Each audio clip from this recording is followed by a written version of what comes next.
तो शुभांग और पवित्र, आप दोनों अभी पेपर दे के आए हैं 24 जनवरी शिफ्ट 1 का। तो कैसा लगा आपको ओवरऑल पेपर? अच्छा ठीक ही था वैसे। पेपर वैसे बाकी से तो इजी था। फिजिक्स बहुत इजी था, केमिस्ट्री भी इजी कह सकते हैं, और मैथ्स लेंदी था बस। अच्छा, तो मैथ्स का पेपर ट्रिकी नहीं था लेकिन आपको लेंदी लगा। Moderate to tough. और केमिस्ट्री की अगर हम बात करें तो किस सेक्शन में से ज्यादा सवाल आपको देखने मिले, फिजिकल केमिस्ट्री, ऑर्गेनिक या इनऑर्गेनिक? ऑर्गेनिक के तो कम ही थे, इनऑर्गेनिक और फिजिकल के ज्यादा थे। हाँ इनऑर्गेनिक फिजिकल ज्यादा। ऑर्गेनिक से बहुत सवाल पूछे नहीं गए थे या 5 या 6 थे बस, ज्यादा नहीं। इतने ही होंगे वो भी। बेसिकली जीओसी से सवाल देखने मिला हमको। और इनऑर्गेनिक केमिस्ट्री में कोऑर्डिनेशन कंपाउंड से कितने सवाल पूछे गए थे? 3-4 तो थे, 3 तो होंगे लगभग। 3 सवाल थे। हाँ। और केमिकल बॉन्डिंग का वेटेज जैसे 2 या 3 थे ज्यादा, एक न्यूमेरिकल नहीं, न्यूमेरिकल में थे और नहीं इंटीजर में थे। हाँ इंटीजर में। मतलब इनऑर्गेनिक का अच्छा खासा वेटेज पेपर में आज देखने को मिला है। मैथ्स में एरिया का था। अच्छा, मैथ्स में आपका एप्लीकेशन ऑफ इंटीग्रेशन में एरिया का क्वेश्चन 2 क्वेश्चन थे उसके, 2 और डिफरेंशियल इक्वेशन से कुछ।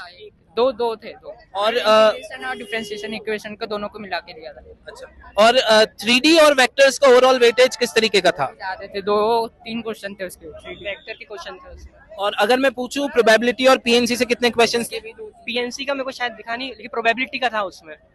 एमसीक्यू में भी था और इंटीजर में भी था। और फिजिक्स में किस पार्ट से ज्यादा क्वेश्चंस पूछे गए अगर आप बता पाओ? पूरा फॉर्मूला बेस्ड था, तो मतलब इजी बना दिया था, पूरे फॉर्मूले, और ज्यादा 12th के ही थे।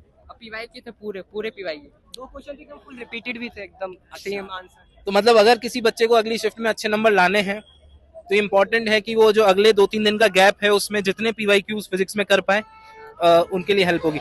आपने कल 2 दिन जो पेपर हुए थे, कल और परसों, देखे हैं? हाँ पहला वाला देखा था। तो उससे कुछ सिमिलैरिटी थी, कॉन्सेप्ट्स रिपीट हुए या टाइप ऑफ क्वेश्चन रिपीट हुआ हो? केमिस्ट्री में तो नहीं हुआ।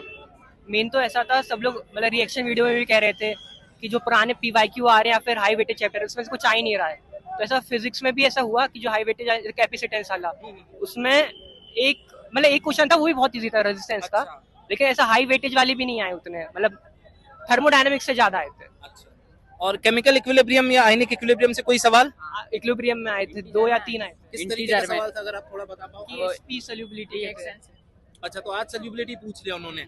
बेसिकली वो एक एक कॉन्सेप्ट को पकड़ के अलग अलग शिफ्ट में डाल रहे हैं। तो यहाँ से एक सीख बच्चे ले सकते हैं कि जो कॉन्सेप्ट्स रिपीट हो गए हैं उन चैप्टर्स के, वो भी इंपॉर्टेंट है, लेकिन जो कॉन्सेप्ट अभी तक नहीं पूछे गए हैं शायद वो ज्यादा इंपॉर्टेंट है, क्योंकि सॉल्युबिलिटी पे पहली शिफ्ट में एक क्वेश्चन मिला था हमको और अभी फिर से एक क्वेश्चन सॉल्युबिलिटी पे रिपीट हुआ है।